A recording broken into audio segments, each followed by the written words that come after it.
এরপর করব একটু চিংড়ি মাছ ভাপা। তো চিংড়িগুলোকে পরিষ্কার করে আমি ধুয়ে নিয়েছি, একদম ছোট ছোট চিংড়ি, বেশি বড় না।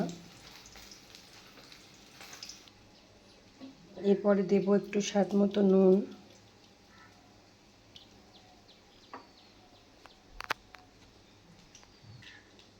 দেব একটু হলুদ, দেব একটু লঙ্কার গুঁড়ো, দেব একটু পোস্ত বাটা,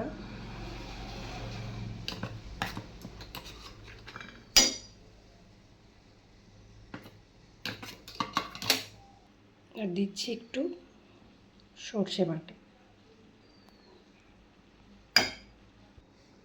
আচ্ছা, দিয়ে দিলাম দুটো কাঁচা লঙ্কা, আর দিচ্ছি বেশ কিছুটা সর্ষের তেল। আচ্ছা, এরপর আমি এটাকে মিক্সড করে নিচ্ছি। এরপর আমি এটা কড়াইয়ে ভাপাতে বসিয়ে দেব। আচ্ছা, এবার এটা আমি কড়াইয়ে ভাপাতে বসিয়ে দিচ্ছি। 20-25 মিনিট ভাপিয়ে আমি এটাকে বন্ধ করে দেব গ্যাসটাকে।